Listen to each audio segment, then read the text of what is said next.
I smiled sweetly at my husband across the mediation table and said, I agree to your terms. Marcus actually had the audacity to look relieved, like I was doing him a favor, like the past 6 years of our marriage hadn't been me building his company from the ground up while he fucked my best friend in our bed. I'm glad you're being reasonable about this, Claire, he said, and I wanted to laugh. Reasonable. That's what he'd called me in my first life, right before he'd taken everything. But he didn't know I'd already lived through this day once before. 3 months ago, I died in a car accident on Highway 101. I was 32 years old, divorced, broke, and broken. I'd lost the company I'd helped build, the house I'd decorated, and every cent of the fortune I'd helped accumulate because I'd been reasonable and agreed to mediate our divorce. Then I woke up in our bedroom 6 months earlier, Marcus's arm heavy across my waist, my phone buzzing with a text from Jessica. Can't. Wait to see you tonight. Girls' night. Jessica. My best friend since college. The woman who would be sleeping with my husband within 2 weeks.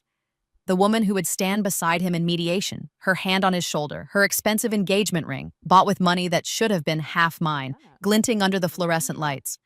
I'd stared at that text for a full minute before I understood. I'd been given a gift, a chance to do everything differently, and I'd taken it. The terms are fair, Marcus's lawyer Richard said now, sliding the papers across the table. He was a shark in a $1,000 suit, and he'd eviscerated me in my first life. You'll receive a modest settlement, keep your personal vehicle, and vacate the marital home within 30 days. Modest. The settlement was $50,000. The company I'd helped Marcus build from nothing was now worth $47 million. I think it's more than generous, given the circumstances. Marcus's mother, Patricia, chimed in from her seat beside her son. She'd never liked me, thought I was beneath her precious Marcus. In my first life, she'd convinced me that dragging things out in court would be unseemly, and that mediation was the dignified choice. Dignified. Right. My lawyer, David Chen, shifted beside me. He was young, hungry, and in my first life, I'd never met him. I'd used the lawyer Patricia recommended, a kindly old man who'd convinced me to accept mediation without ever mentioning that I was entitled to half of everything. This time, I'd found David 2 days after my rebirth. I'd walked into his office and said, I need someone who doesn't care about being dignified. I need someone who will fight like hell. He'd grinned and said, You've come to the right place. Now he caught my eye, and I gave him the slightest nod. We'd rehearsed this. Claire, he said softly, playing his part perfectly, you don't have to agree to this. We can take this to court. You have rights. No, I made my voice small, defeated. The same voice I'd used in my first life when I'd been too tired and heartbroken to fight anymore. I just want it to be over. I'll sign. Marcus exhaled, and I saw the tension leave his shoulders. He'd been worried. He should have been terrified. Because what Marcus didn't know, what none of them knew, was that David had filed our divorce petition in Superior Court 3 weeks ago, the day after I'd hired him. We weren't bound by mediation. This wasn't legally binding, this was theater. And I was about to give the performance of my lifetime. I appreciate your maturity, Richard said, the condescending prick. If you'll just sign here, here, and here. I picked up the pen, let it hover over the paper. You know, I said conversationally, it's funny how life works out. Marcus frowned. Claire, I really thought we had something special. Remember our wedding day, Marcus? You told me you'd love me forever. You said I was your partner, your equal. Claire, don't make this harder than it has to be, Patricia said sharply. I.S. ignored her. And Jessica. God, Jessica. My maid of honor. My best friend. I told her everything. Every dream, every fear, every insecurity. I looked at Marcus, let him see the knowledge in my eyes. Every detail about our marriage, our sex life. What you liked, what you didn't. Marcus went pale. Good. He was starting to understand that I knew. That's enough, Richard said. Mrs. Chen, either sign the agreement or Athanis. Oh, I'll sign, I said brightly. I scrawled my signature across the bottom of the page with a flourish. There, all done. You win. Marcus's shoulders sagged with relief again. Idiot. However, I continued, setting down the pen, I should probably mention something. David stood right on cue. My client has been more than gracious in attending this mediation. However, I feel it's only fair to disclose that we filed a petition for dissolution of marriage in Superior Court 3 weeks ago. This mediation, while a good faith effort at resolution, is not legally binding on either party. The room went silent. Richard's face turned purple. You did what? We filed in Superior Court, David repeated calmly. Case number FC 2024-8847. You should have received notification last week. We received no such. Richard fumbled with his briefcase, pulling out stacks of papers. I watched him with detached amusement as he found the envelope still sealed. He'd been so confident in his mediation strategy that he hadn't even bothered to open all his mail. Marcus was staring at me like he'd never seen me before. Claire, what the hell? You were saying something about being reasonable, I asked sweetly. About being dignified? Patricia's face had gone from smug to horrified. You can't do this. We had an agreement. No, I corrected. You had a plan to screw me over. Again. I let that last word hang in the air, saw the confusion flicker across Marcus's face. He couldn't understand how I knew what was going to happen. And he never would. David opened his own briefcase, pulling out a thick folder. While we're all here, perhaps we should discuss the actual assets in question. Mrs. Chen has provided documentation showing her involvement in the founding and building of Chen Digital Solutions, including financial contributions, business planning, client acquisition, and operational management. That company is mine, Marcus said, his voice rising. I built that from nothing. From nothing? I laughed, and it felt good. It felt powerful. Marcus, I used my entire trust fund as seed capital. $200,000 of my money started that company. My contacts got us our first 3 clients. I ran operations for 4 years while you played visionary. You can't prove that, Patricia snapped. David smiled. It wasn't a nice smile. Actually, we can. We have bank transfers, emails, contracts with Mrs. Chen's signature, testimony from former employees, and security footage from the office showing Mrs. Chen working 80-hour weeks while Mr. Chen arrived at 10 and left at 3. He slid a stack of photos across the table. I'd spent weeks compiling evidence this time, documenting everything I'd ignored in my first life, because I'd loved my husband and trusted him to do right by me. What a fucking joke. Richard was flipping through the photos, and I watched the color drain from his face. He was good, but he wasn't good enough to spin this. Not in court.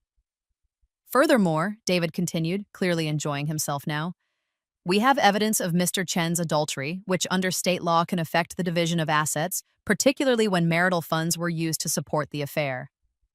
What affair? Marcus said, but his voice cracked. I pulled out my phone and set it on the table, pulled up the photo album I'd labeled evidence, and turned it to face him. There he was, my darling husband, with Jessica, kissing, outside her apartment, his hand on her ass in the parking garage at his office. The two of them having dinner at the expensive restaurant he'd told me we couldn't afford. All dated, all time-stamped, all from the last 3 months since I'd come back. See, in my first life, I'd suspected. I'd seen the signs, but convinced myself I was paranoid, crazy, insecure. This time, I'd hired a private investigator the day after my rebirth. I'd documented everything. You've been having an affair with Jessica Morrison for approximately 3 months, I said calmly. You've taken her to hotels, charging them to our joint credit card, by the way, and you've given her jewelry purchased with funds from our joint account. David has calculated that you've spent roughly $45,000 of marital assets on your mistress. Marcus's mouth opened and closed. Patricia looked like she might faint. This is a setup, Richard said, but there was no conviction in his voice. You can't seriously expect, David interrupted smoothly, thus, that when this goes before Judge Morrison, no relation to the mistress, in case you were wondering, she's going to look very favorably on my client's claim to 50% of all marital assets, including Chen Digital Solutions, the marital home, and all investment accounts. In fact, given the circumstances, we may argue for 60%. 60? Patricia shrieked. That's insane! That's the law, Mrs. Chen. Your son committed adultery and used marital funds to support his affair. He's also attempting to defraud my client of her rightful share of a business she helped build. A judge tends to frown on that sort of thing. I stood up, smoothed down my skirt. Well, this has been fun, but I have somewhere to be. Claire, wait! Marcus reached for my arm and I stepped back. Don't touch me. You lost that right when you fucked Jessica in our bed. Oh, and speaking of Jessica, I pulled up another photo on my phone. This is her employment contract with Chen Digital Solutions, the one you had her sign 3 weeks ago, director of marketing, $200,000 salary, benefits, stock options. I'd found that little gem 2 days ago. In my first life, I'd never known he'd hired her. I'd been so destroyed by the divorce that I'd cut contact with everyone, moved to a different city, tried to start over. I'd died not knowing that he'd set Jessica up with a cushy job in my company, while I'd struggled to find work in a market where I had a 6-year gap in my resume. You hired your mistress, I said, my voice cold, using marital assets, gave her stock options that are legally half mine. David, how does that complicate things? Considerably, David said. We'll be arguing that the stock options granted to Ms. Morrison are invalid and should be redistributed to Mrs. Chen as part of the asset division. Jessica. I almost wished she could be here to see this, but she was at work, at my company, probably planning what color to paint the office she'd stolen from me. She'd find out soon enough. When the sheriff showed up with the restraining order I'd filed this morning, barring her from company property, pending the resolution of the divorce. When she discovered that her employment contract was being challenged in court. When Marcus could no longer afford to keep her in the lifestyle she'd gotten accustomed to. Claire, please, Marcus said, and he actually had tears in his eyes. Can we talk about this privately? No. I made a mistake. I'm sorry. We can work through this. No, I repeated. We can't. Because this isn't about Jessica, Marcus. It's about you looking at me across this table and thinking you could screw me over. It's about your mother convincing me that mediation was the dignified choice when really it was just the cheapest way to steal from me. It's about every time you made me feel small, stupid, or worthless. Every time you took credit for my work. Every time you made me doubt myself. You did, constantly, and I let you because I loved you and I wanted to believe you loved me back. But you don't love me, Marcus. You love what I can do for you, the money I brought, the clients I landed, the stability I provided while you played CEO. I picked up my purse. David gathered his files. See you in court, I said cheerfully. Richard found his voice. Mrs. Chen, I strongly advise you to reconsider. Court battles are expensive, lengthy, and emotionally draining. Surely we can reach a reasonable compromise. Reasonable, I repeated, tasting the word. You know what? You're right. Let me make you a reasonable offer. I'll take 55% of all assets, including the company. Marcus keeps his car and his personal belongings. Jessica gets fired immediately and forfeits all stock options. And everyone involved signs an NDA preventing them from discussing the details of this divorce or my involvement in Chen Digital Solutions. That's insane, Patricia shouted. You can't. Or, I continued, we go to court, drag this out for months, air every piece of dirty laundry, and believe me, I have a lot more where this came from, and I go for 70%. Your choice. Marcus was shaking his head. Claire, this isn't like you. You're not vindictive. You're kind and sweet and weak, I supplied. Easy to manipulate? Willing to be reasonable? I was going to say forgiving. I was forgiving. In another life, I was so forgiving that I let you and your mother and your shark of a lawyer convince me to accept $50,000 and walk away from 6 years of my life. I was so forgiving that I spent the next year working 3 jobs just to make rent while you and Jessica lived in the house I decorated and ran the company I built. Marcus's face went white. How do you can't know that? We haven't even, I smiled. Lucky guess, but see, that's the thing about you, Marcus. You're predictable. You've always been predictable. I knew exactly what you'd do if I didn't fight back. And that's why I hired the best divorce attorney in the state and documented every single one of your moves for the last 3 months. 3 months? Richard latched onto that. You've been planning this for 3 months? Before you even had evidence of an affair? Shit, I'd said too much. But David smoothly intervened.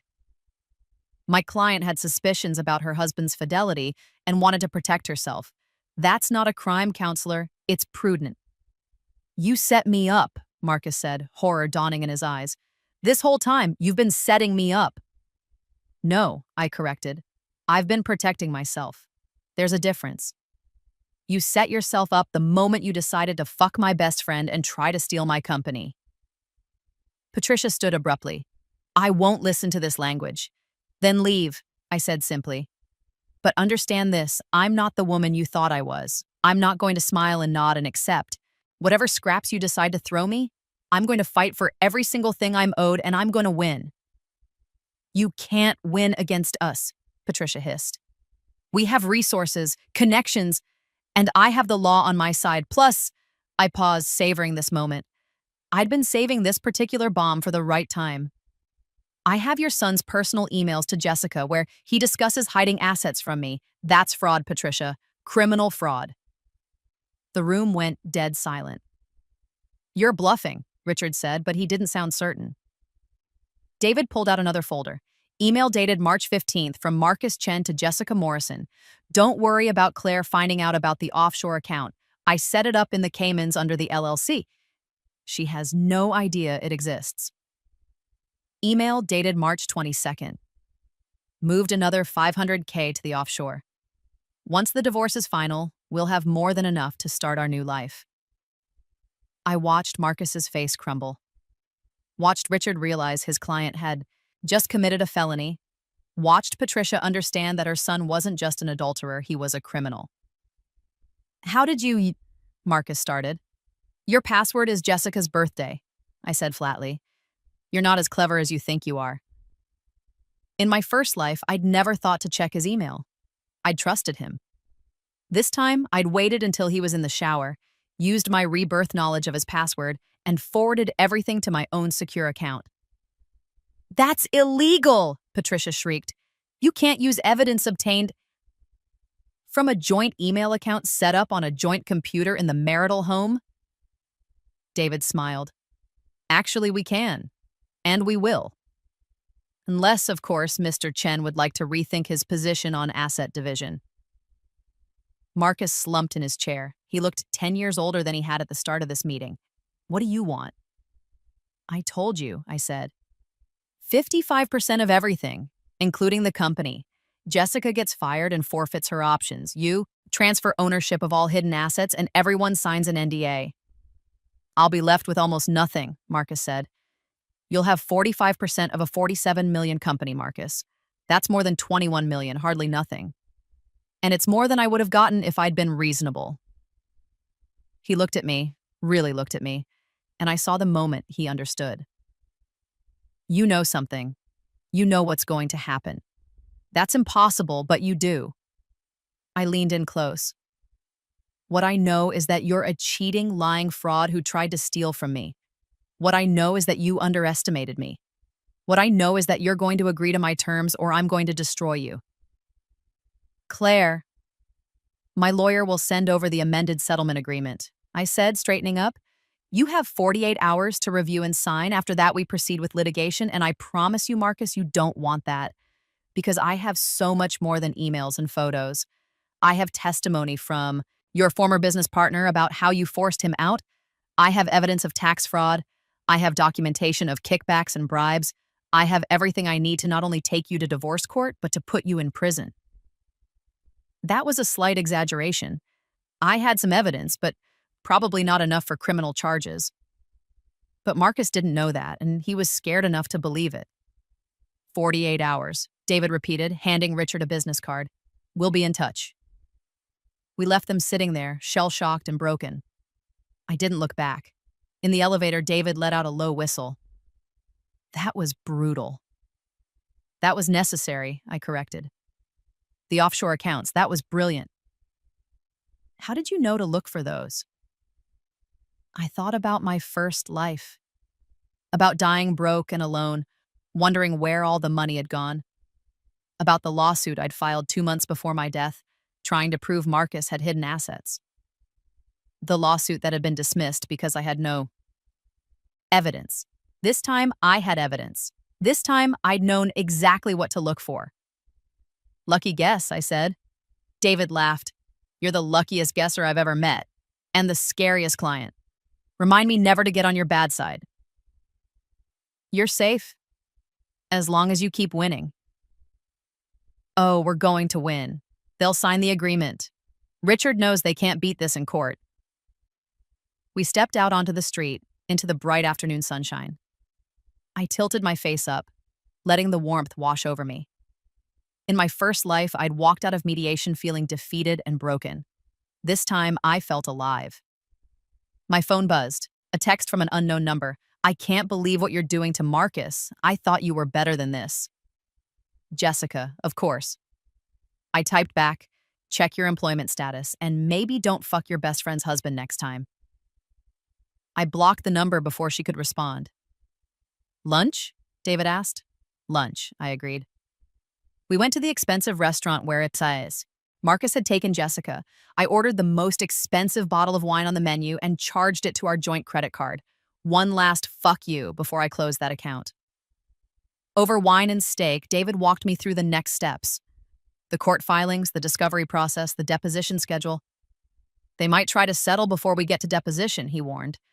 Richard's smart enough to know that Marcus will fall apart on the stand. Good, I said. Let them squirm. You really hate him, don't you? I considered that. Did I hate Marcus? In my first life, I'd loved him so much that losing him had destroyed me. This time, I don't hate him, I said slowly. I pity him. He had someone who loved him unconditionally, who supported his dreams, who built a life with him, and he threw it all away for what? Someone younger, someone more exciting? It's pathetic.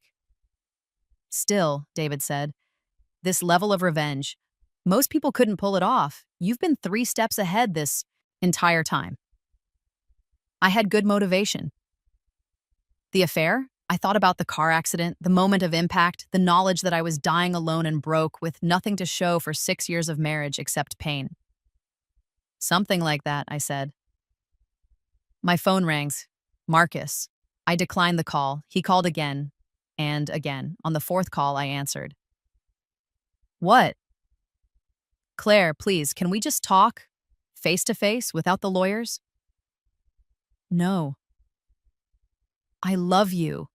I know I fucked up, but I love you. We can fix this. You don't love me, Marcus. You love the idea of me. The version of me that was convenient and supportive and didn't ask questions. But I'm done being that person. I'll end things with Jessica. Right now. I'll fire her. I'll block her number. Whatever you want. I don't want you back, I said, and realized it was true. In my first life, part of me had still hoped, even at the end, that he'd come back. That he'd realize his mistake and choose me. This time I didn't want him. I wanted justice. Then what do you want? I want what I'm owed. Sign the settlement agreement, Marcus. Move on with your life. I'm moving on with mine. I hung up. David was watching me with an expression I couldn't quite read. You're different, he said, from most of my clients. Usually people in your situation. They're emotional, they're desperate, they're hoping for reconciliation right up until the final decree. But you're cold, calculated. It's like you already know how this ends. I did know how it ended. In my first life, it had ended with me broken and Marcus triumphant. This time, the roles were reversed. I know what I want, I said simply, and I'm going to get it. We finished lunch and David walked me to my car, the modest sedan I'd driven since college, while Marcus drove the BMW I'd helped him buy. They'll sign, David said confidently. Probably by tomorrow. Richard knows a losing case when he sees one. And if they don't? Then we go to war. And we win anyway. It'll just be messier. I smiled. I don't mind messy. David laughed. I believe you. Talk soon, Claire. I drove home, not to the house I'd shared with Marcus, but to the small apartment I'd rented the week after my rebirth. I'd moved out immediately, citing Marcus's affair as grounds for him to continue paying the mortgage while I established separate residence. He'd fought it, of course, claimed I was abandoning the marital home. But David had shut that down quickly with photos of Jessica's car in our driveway at 2 in the morning. The apartment was small, but mine. I'd furnished it simply. Nothing like the carefully curated aesthetic of the house. This was functional, temporary, a place to regroup and plan my next move. Because taking back what Marcus stole was only step 1. Step 2 was rebuilding my life. I opened my laptop and pulled up the business plan I'd been working on. Chen Digital Solutions had been my baby once, but I'd let Marcus take credit. This time I was going to build something of my own, something he couldn't touch. My phone buzzed with an email. David, Richard just called. They want to talk settlement. Tomorrow, 10 a.m. I think we've got them. I wrote back, perfect. No mercy, none, he confirmed. I spent the evening refining my business plan, reaching out to contacts, laying groundwork. In my first life, I'd been too broken to fight. This time, I was building an empire. At midnight, my phone rang again. Jessica. I almost didn't answer, but curiosity got the better of me. What do you want? How could you? She was crying. We were best friends, Claire. How could you do this to me? How could I started laughing. I couldn't help it. Jessica, you fucked my husband. You've been sleeping with him for months. And you're asking how I could do this to you? It just happened. We didn't mean for it to... Bullshit. You didn't trip and fall on his dick, Jessica. You made a choice. You chose to betray me. And now you're facing the consequences. I'm going to lose my job. Marcus can't afford to keep me anymore. Good. You should lose your job. You never deserved it in the first place. Please, Claire, I'm begging you, don't do this. I'll leave Marcus. I'll disappear. Just don't take everything from him. Why not? He was going to take everything from me. What are you talking about? The mediation was fair. The mediation was a scam, Jessica, and you knew it. You were probably there helping him hide assets, weren't you? Silence. Oh my God, I breathed. You were. You helped him set up the offshore accounts. You helped him plan how to screw me over. We thought Marcus said you'd be fine, that you'd get the settlement and move on, and what? Die alone and broke while you two lived happily ever after in my house, running my company? It's not your company.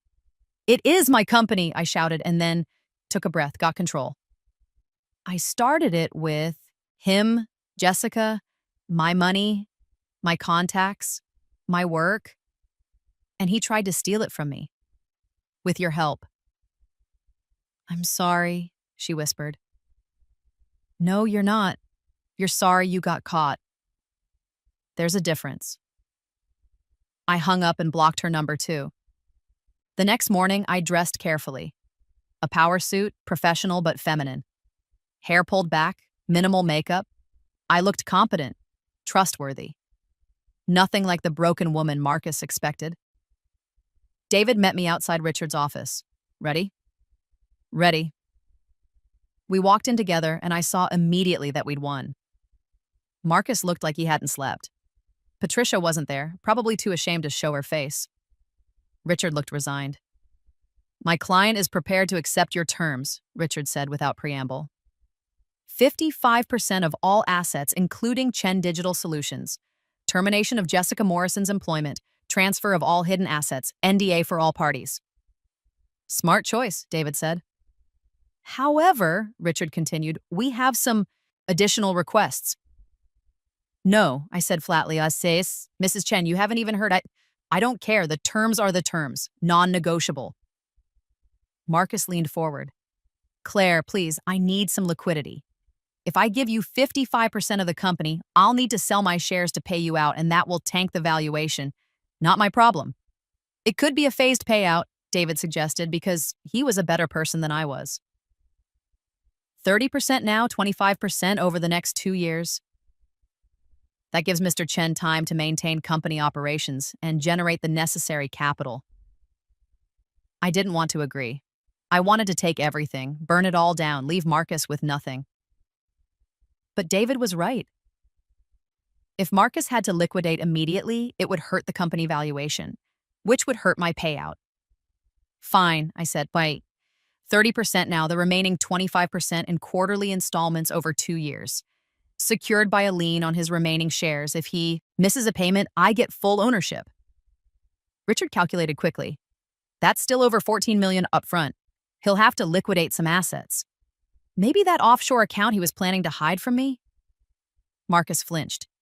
Additionally, David said, pulling out another document, we want a clause specifying that if Mr. Chen sells the company or takes it public within the next 5 years, Mrs. Chen receives an additional 15% of the sale price or IPO valuation.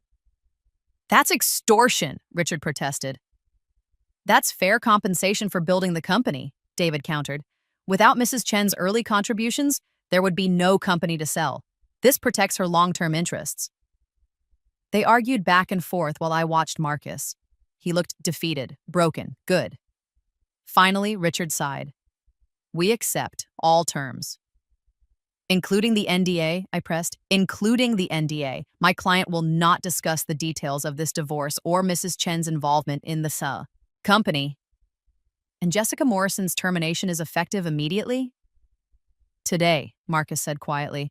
I'll have security escort her out this afternoon. I felt a flash of vindictive pleasure at that image. Jessica being walked out of the office in front of everyone. The humiliation, the shame. Then we have a deal, David said. Richard pushed the amended settlement agreement across the table. It was 50 pages of legalese, but I read every word. David had done good work. Every loophole closed, every asset accounted for, every protection in place. I signed my name with a flourish. Marcus signed next, his hand shaking. One more thing, I said as we stood to leave. I want my wedding ring back. Marcus looked down at his left hand where the platinum band I'd given him still sat. Slowly, he pulled it off and set it on the table. I picked it up, felt the weight of it. In my first life, I'd thrown my ring into the ocean in a fit of grief. This time, I was going to pawn it and donate the money to a women's shelter. Goodbye, Marcus, I said. He looked at me with something like pleading in his eyes. Claire, goodbye, I repeated and walked out. In the elevator, David let out a whoop. We did it! Holy shit, Claire, we actually did it! I smiled. You doubted we would? No, but 55%. And the kicker if he sells, you're going to be incredibly wealthy. I already was, I pointed out. He just tried to steal it from me. The elevator dinged and we stepped out into the lobby. The sun was shining.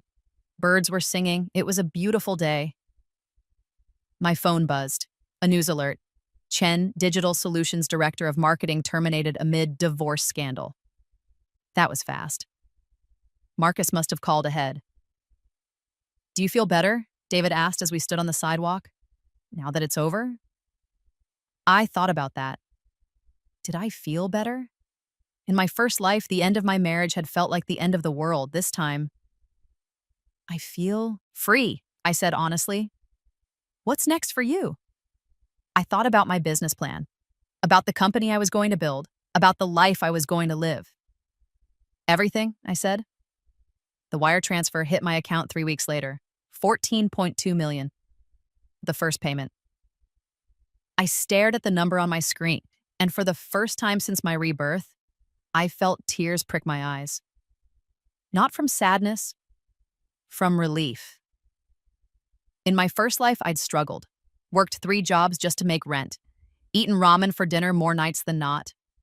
Wondered if I'd ever recover from the financial devastation of my divorce.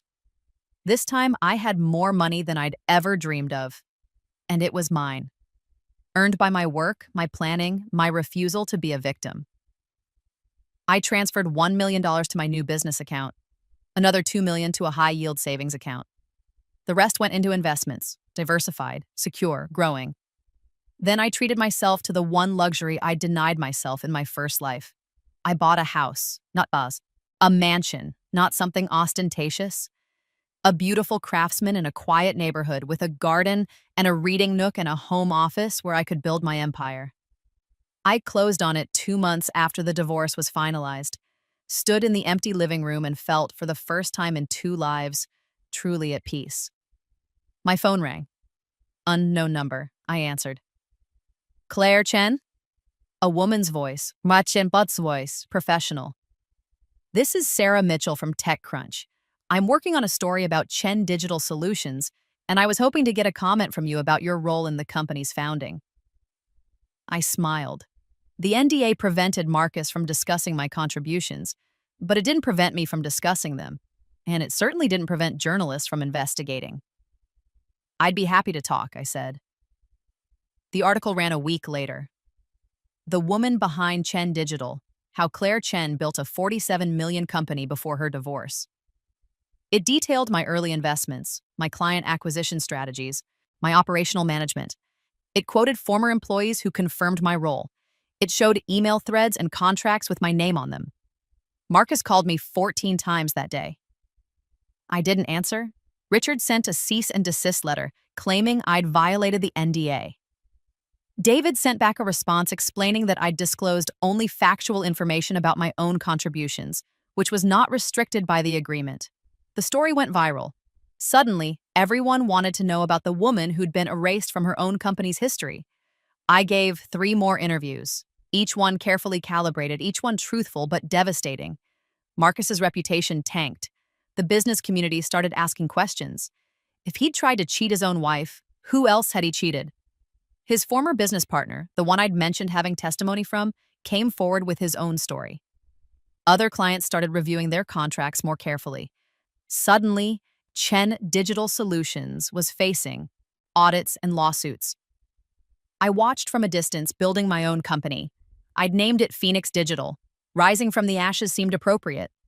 I poached 3 of Marcus's best employees, offered them equity, good benefits, and a work environment that didn't involve sleeping with the boss.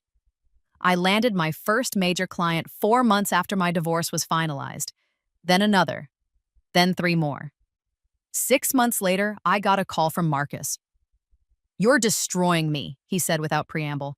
"No," I corrected, "you destroyed yourself. I'm just making sure everyone knows about it. I can't make the next payment. The company is hemorrhaging clients. I might have to declare bankruptcy. Then I'll take full ownership of Chen Digital Solutions," I said calmly, "as specified in our agreement." "Claire, please. You had a chance to do right by me, Marcus. Twice, if you count my first—" I stopped. He didn't need to know about that. "You had a chance to be fair and you chose to be greedy. Now you're facing the consequences." "I'll lose everything." "Welcome to my world." Or at least, what would have been my world if I'd been reasonable. "What do you want? Money? Public apology? I'll do whatever I want you to understand what you did to me. I want you to feel what I felt, and I want you to know that you did this to yourself." I hung up. Chen Digital Solutions declared bankruptcy 2 months later. I acquired the company for pennies on the dollar, absorbed the remaining good employees into Phoenix Digital, and sold off the rest. Marcus got a job at a mid-level marketing firm. Last I heard, he was making $80,000 a year. Jessica moved to another state. Patricia stopped sending me Christmas cards. And me? Phoenix Digital is valued at $120 million and growing. I'm on the cover of Forbes this month. The article calls me The Phoenix Rising: How One Woman Turned Betrayal into a Business Empire. I have a corner office with a view of the city, a team of brilliant, loyal employees. A healthy dating life, nothing serious yet, but I'm in no hurry. A beautiful home, financial security, freedom. Everything I lost in my first life, I've reclaimed in this one. Everything Marcus tried to steal, I've taken back tenfold. Last week, I got an invitation to speak at a conference for women entrepreneurs. The topic? Rebuilding after betrayal. I accepted. Because that's the thing about Rebirth. It's not just about revenge, it's about becoming the person you were always meant to be. The person who doesn't accept reasonable when they deserve fair. The person who fights back, the person who wins. I lived one life as a victim. This time, I'm living as a victor, and it feels fucking incredible. The conference is in a hotel ballroom packed with women who've been where I was, betrayed, underestimated, pushed down. I stand at the podium and look out at them, and I see myself in their faces, the pain, the anger, the determination. I'm going to tell you something that might sound crazy, I begin, but I promise you it's true. You already know how to fight back. You already have everything you need to rebuild. You just need permission to use it. I tell them about Marcus, about the mediation, about the moment I decided to stop being reasonable and start being ruthless. I don't tell them about the rebirth. That secret stays with me. But I tell them everything else. The evidence gathering, the strategic planning, the moment in the mediation room when I watched my husband's face crumble. The thing about betrayal, I say, is that it shows you who people really are. And once you see that, you can't unsee it. You have two choices. You can let it break you, or you can let it transform you. I see women nodding, some crying. I chose transformation. I chose to fight, and I won. Not because I was smarter or stronger or more deserving, but because I refused to accept less than I was owed. After the speech, women line up to talk to me. They share their stories, their pain, their plans for revenge or recovery. I give advice where I can. David's contact information when they need a lawyer, encouragement when they need strength. One woman, probably in her 60s, takes my hand. My husband left me after 40 years of marriage, took everything. I thought my life was over. It's not, I tell her firmly. It's just beginning. You have knowledge, experience, skills he doesn't even understand. Use them. She smiles through her tears. Thank you. As I watch her walk away, I think about my first life. About dying at 32, broke and alone, thinking I'd lost everything. I hadn't lost everything. I'd lost one battle, one life. But I'd won the war. That night, back in my beautiful house, I pour myself a glass of expensive wine and sit in my reading nook. Pull up the news on my tablet. There's an article about Chen Digital's bankruptcy, about how the company that was once valued at 47 million sold for less than 2 million. There's a quote from Marcus. Sometimes businesses fail. It's part of the risk of entrepreneurship. No mention of the fraud, the hidden assets, the affair, the attempted theft. Just a bland corporate statement from a failed CEO. I could be angry about that. About the way he's trying to rewrite history, to make himself the victim of market forces rather than his own greed. But I'm not angry, because I know the truth, and so does everyone who matters. My phone buzzes. A text from David. Saw the article, classy statement from Marcus. Almost makes you forget he's a criminal. I write back. Almost. How does it feel, he asks. Having everything you wanted? I think about that. Do I have everything I wanted? In my first life, what I wanted was Marcus's love, his respect, his partnership. This time, what I wanted was justice, revenge, victory. And I got all three. But more than that, I got myself back. The version of me that existed before, I let Marcus convince me I was less than I was. Before I let his mother convince me that asking for what I deserved was unseemly. Before I let society convince me that being kind meant being weak. Feels like freedom, I text back. Good, David responds. You earned it. I set down my phone and look around my home, my sanctuary, my empire. In my first life, I agreed to the mediation terms. I was reasonable, I was dignified, I was destroyed. This life, I agreed to the mediation terms, but my lawyer had already filed in superior court. I knew what they were planning. I knew how to beat them. I knew because I'd lived through the alternative, and I used that knowledge to take back everything that should have been mine. Some people might call that unfair. They might say I had an advantage that Marcus never had a chance. To them, I say Marcus had every chance. He had a loyal wife, a successful business, a comfortable life, and he chose to throw it all away for an affair and a fraud scheme. I just made sure he paid for it. A year later, Phoenix Digital acquires a major competitor. The deal makes national news. I'm profiled in the Wall Street Journal, Bloomberg, and Inco magazine. They all ask the same question. How did you do it? How did you rebuild so quickly after such a devastating divorce? And I give them the same answer. I knew what I was worth, and I refused to accept anything less. What I don't tell them is that I had a preview of the alternative, that I lived through the version where I accepted less, where I was reasonable, where I died broke and alone. That knowledge, that glimpse of the future that could have been, is what drove me. Every decision, every strategy, every moment of ruthlessness. I'd lived the other life. I knew how it ended. This time, I was writing a different ending, and it's a bestseller. Marcus reaches out one more time 2 years after our divorce. An email, not a call. Claire, I know I have no right to contact Bapsaz. You? I know you probably don't want to hear from me, but I wanted to say that I'm sorry for everything. For the affair, for trying to cheat you, for underestimating you. I've had a lot of time to think about what I lost. Not the company or the money, you. The person who believed in me when no one else did. The person who built something amazing with me. The person I threw away. I know it's too late for apologies. I know you've moved on, built something incredible without me. I just wanted you to know that I see now what you always were. Brilliant, strong, unstoppable. I'm sorry I never saw it before. Marcus, I read the email 3 times, then I delete it without responding. Some people don't deserve second chances. Some people don't deserve closure. Some people just deserve to wonder, for the rest of their lives, what they could have had if they hadn't been so stupid. Marcus is one of those people. And I'm too busy building my empire to care. 5 years after my Rebirth, Phoenix Digital goes public. IPO valuation, $2.3 billion. I ring the opening bell at the stock exchange, surrounded by my team, my board, my investors. The cameras flash, the champagne flows, everyone wants to know my secret. Hard work, I tell them. Vision. Refusing to give up. All true, but not the whole truth. The whole truth is that I died once, poor and broken. And when I came back, I decided that would never happen again.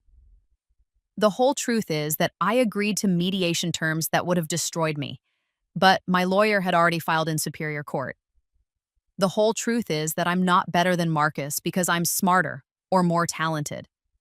I'm better because I had a preview, because I lived through his betrayal twice, because I used that knowledge to ensure that this time I won. Is that fair? Maybe not. Do I care? Not even a little. Because in my first life, I played by the rules. I was fair, I was kind, I was reasonable, and I lost everything. This time, I played to win. And winning feels fucking incredible. That night, after the IPO celebration, I go home to my house, the one I bought with my first divorce settlement payment. I pour myself a glass of wine and stand on my balcony looking out at the city lights. I think about the woman I was in my first life. The one who trusted too much, loved too much, gave too much. She's gone now. She died in a car accident on Highway 101, broke and alone. I'm what came after. I'm the phoenix that rose from those ashes. I'm the woman who knew better, who planned ahead, who refused to be a victim. I'm the woman who agreed to mediation terms while my lawyer filed in superior court. And I'm the woman who won. My phone buzzes. A message from David. Congrats on the IPO. You did it. Everything you said you would. I smile and text back. We did it. Couldn't have done it without you. So what's next? He asks. World domination? Already working on it, I reply. And I am. Because here's what I learned from living 2 lives. You only get what you fight for. You only keep what you protect. And you only win if you refuse to lose. I fought. I protected. I refused. God, and now I have that's everything. really The company, cute. the money, the respect, the freedom. That's so Everything cute. Marcus tried to take from me, I took back. And then I Fried built something spiders or he could crickets? I've never had touch. fried In my first crickets life, I agreed to before. mediation terms and lost everything. I've had Life, I crickets. agreed to mediation Tasty, terms, actually. but my lawyer had seasoned already well. filed in superior court. Swallowing That made all the swallowing difference. A huntsman spider. That changed That's everything. that's a fucking, That saved my That life. would be impressive. And I Those will guys are never, big. ever forget what it felt like to watch Marcus's face when Not he all of realized them. I'd won. Once again, It was the not all of sweetest them moment of my 2 are lives, huge. and it was just the beginning. Not all spiders, you guys. Not all huntsmans. Okay.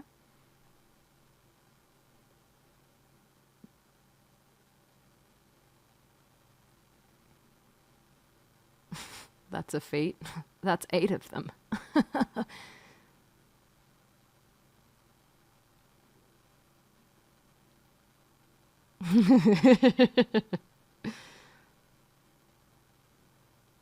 Not all huntsmen, but always a huntsman. Yep. When I fucking laughed like Fran Drescher. What was that? Groan. Does whatever a spider can. Swallows huntsman spider. Gets superpowers. No webs. Not all huntsmen. Some of my best friends are, are huntsmen.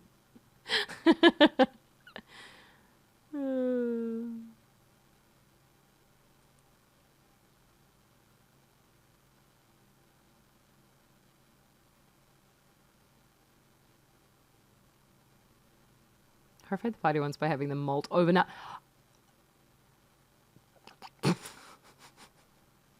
That is horrifying. And I love it.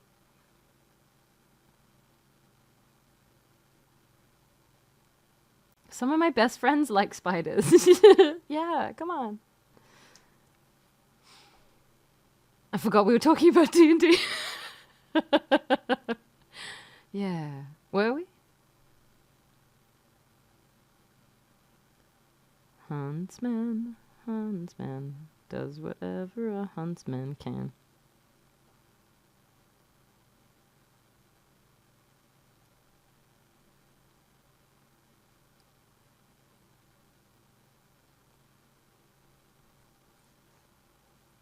Must have been some party. Jeez.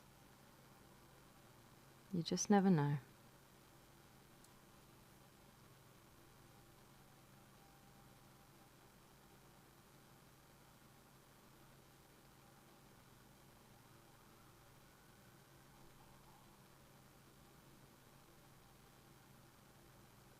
The background of this, the grass is too green, I think. It's a little poppy, but it's fine. We're just playing around. Maybe we'll add in a little bit more earthy tone. Daddy long nuts. It's Ghibli green. It is. Yeah, we can... It's a little whimsical, I think, yes.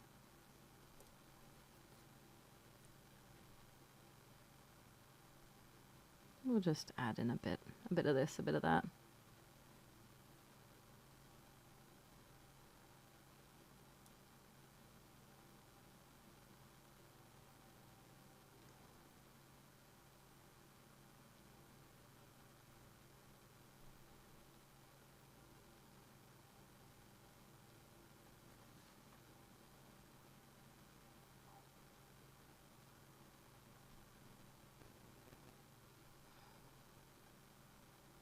It's also like the color on my computer screen is quite different.